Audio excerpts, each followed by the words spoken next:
बिस्मिल्लाहिर्रहमानिर्रहीम। मैं professor doctor Anjum Rahman, मैं एक गायनाकोलॉजिस्ट, एक कैंसर सर्जन और एक लेप्रोस्कोपिक सर्जन हूँ।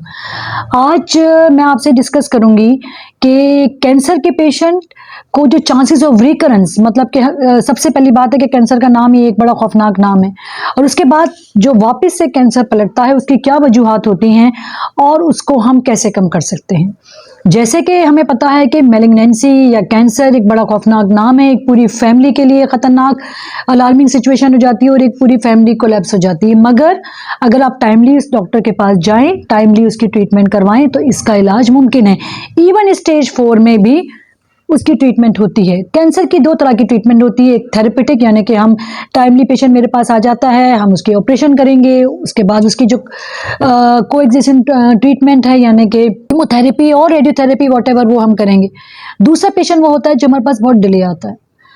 इवन उस पेशेंट की हम कोशिश करते हैं कि ज़िंदगी के अल्लाह पाक उसको जितनी भी ज़िंदगी दे उसकी ज़िंदगी के वो दिन हम आसान करने की कोशिश करें, और डेफिनेटली इसमें सर्जरी, कीमोथेरेपी, रेडियोथेरेपी का बड़ा इंपॉर्टेंट रोल है।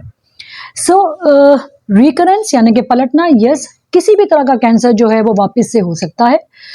इवन अगर आप कंप्लीट ट्रीटमेंट रहें तो स्टिल चांसेस ऑफ रिकरेंस यानी कि वापस होने के चांसेस हैं, मगर बहुत रिमोट है, यानी कि बहुत ही कम है अगर आप उसको प्रॉपरली उसकी ट्रीटमेंट लें और उसको ट्रीटमेंट करवाएं तो। प्रॉब्लम ये होती है कि हमारे पास जो पेशेंट होते हैं, नंबर 1 वो प्रॉपर कंसल्टेंट के पास नहीं जाते, यानी कि ये जिस फील्ड ऑफ स्पेशलिटी की सर्जरी होती है करता कोई और है। डेफिनेटली कैंसर सर्जरी एक डिफरेंट काइंड ऑफ सर्जरी है, उसकी प्रोटोकॉल डिफरेंट है। वो एक सिंपल यूट्रस नहीं निकाला जाता है, गायनी की सिंपल सर्जरी नहीं होती, उसके लिए प्री ऑप यानी ऑपरेशन से पहले उसकी तैयारी अलग होती है। इवन उसकी लाइन ऑफ मैनेजमेंट पहले से ही डिसाइड की जाती है और उसके अकॉर्डिंगली ट्रीटमेंट होती है। अगर नंबर 1 आपकी सर्जरी प्रॉपर ना हो, इम्प्रॉपर सर्जरी हो, यानी कि जो उसका होना चाहिए वो एक्चुअली जिस तरह का काइंड ऑफ ऑपरेशन होना चाहिए वो नहीं होता, तो चांसेस ऑफ रिकरेंस बढ़ जाते हैं। फिर हमारे कॉमनली ये बड़ा हमारी कम्युनिटी में नॉर्मल है कि पेशेंट ऑपरेशन करवा लेता है, उसके बाद मरीज़ डरता है कि डॉक्टर साहब मैं कीमो नहीं करवाऊंगा, बाल उतर जाएंगे या मेरी कमज़ोरी हो जाएगी मुझे, या फिर पेशेंट रेडिएशन से डरता है। डेफिनेटली कीमोथेरेपी और रेडियोथेरेपी एक तकलीफ दे मरहला है, मगर मैं अपने हर पेशेंट से कहती हूँ कि आपने इस जंग को लड़ना है। आपकी विल पावर बड़ी इंपॉर्टेंट है, क्योंकि अगर हम सर्जरी के बाद कीमोथेरेपी या रेडियोथेरेपी नहीं करवाएं, या हम कीमोथेरेपी के बाद सर्जरी नहीं करवाएं अगर इंडिकेटेड है, तो चांसेस ऑफ रिकरेंस यानी कि वापस होने के चांसेस और बहुत तेज़ी से फैलने के चांसेस बहुत ज़्यादा होते हैं। पेशेंट यूजुअली अगर फर्ज करें कि अगर ऑपरेशन करवा, पहली तो बात है कि आप प्रॉपर जगह से सर्जरी करवाएं, प्रॉपर आपकी सर्जरी, और उसके बाद जो हम टेस्ट के लिए भेजते हैं यानी कि हिस्टोपैथोलॉजी के लिए, उसके अकॉर्डिंगली हमें पता चलता है कि ये किस तरह का कैंसर है, क्या ये शुआएं लगेंगी, क्या इसमें कीमो लगेगी, कितनी डोज कीमो की लगेगी। ये अकॉर्डिंगली हम पूरा आपका लाइन ऑफ मैनेजमेंट बनाते हैं और इसके अकॉर्डिंगली आपकी ट्रीटमेंट होती है। बहुत दफ़ा ऐसा भी होता है कि पहले हम पेशेंट को कीमो लगाते हैं या रेडिएशन देते हैं, उससे हम साइटो रिडक्शन करते हैं, यानी कि कोशिश करते हैं कि उसका साइज़ कम हो, यानी कि स्पेशली उन पेशेंट में जिनकी ट्यूमर थोड़ा सा एक्सटेंड कर जाता है, और उसके बाद हम उनकी सर्जरी करते हैं। फर्स्टली ये बड़ा कॉमन है कि अगर पेशेंट ऑपरेशन करवा लेता है उसके बाद कीमोथेरेपी और रेडिएशन को स्किप करता है या एक गैप लंबा देता है। जितना जल्दी आप कीमो लेंगे, जितना जल्दी आप ऑपरेशन करवाएंगे, उतना ज़्यादा सक्सेस रेट होगा, उतना कम रिकरेंस रेट होगा और उतनी कम मेटास्टेसिस यानी कि कैंसर फैलेगा। इसी तरह बहुत दफ़ा ऐसा होता है कि पेशेंट को हम कीमोथेरेपी एडवाइस करते हैं, वो बच्चेदानी का कैंसर है, छाती का है, अंडेदानी का है, कहीं का भी कैंसर है, बल्कि इवन इसके अलावा भी कहीं का भी कैंसर है, और हमें लगता है कि जी हम पहले इसको कीमोथेरेपी लगाएं।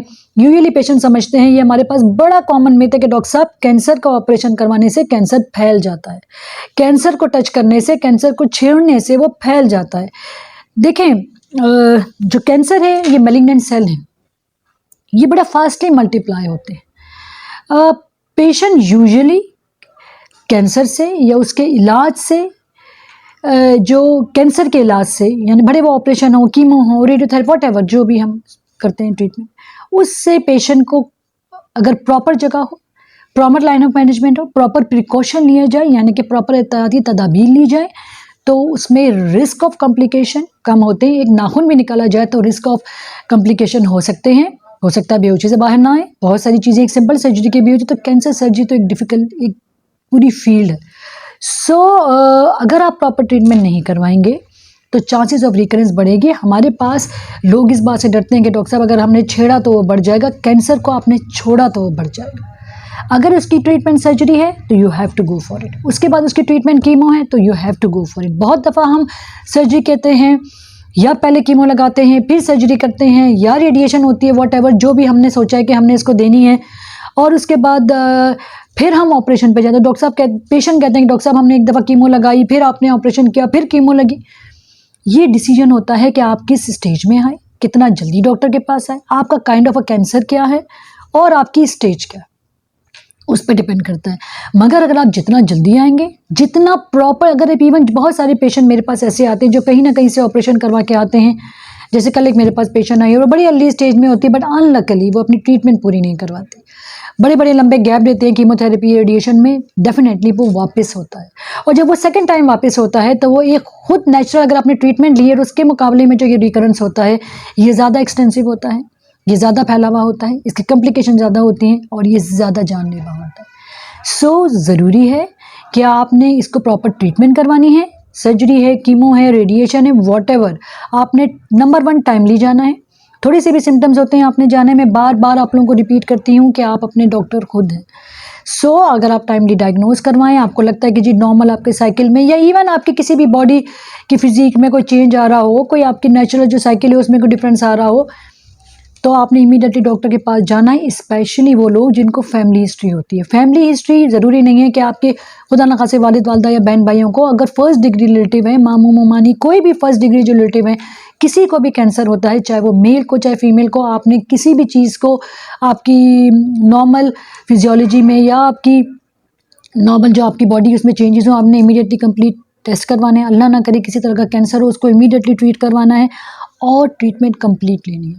जितनी पार्शियल ट्रीटमेंट लेंगे उतना ज़्यादा फैलेगा, उतना जल्दी वापस होगा और उतना ही ज़्यादा कॉम्प्लिकेशन आपकी बढ़ेंगी। इसके साथ ही मैं आपसे इजाज़त चाहती हूँ। मेरा चैनल को सब्सक्राइब करें, मेरा इस पर नंबर है, आपने मेरी कंसल्टेंसी लेनी है, इस नंबर पर आप आ सकते हैं। पाकिस्तान जिंदाबाद।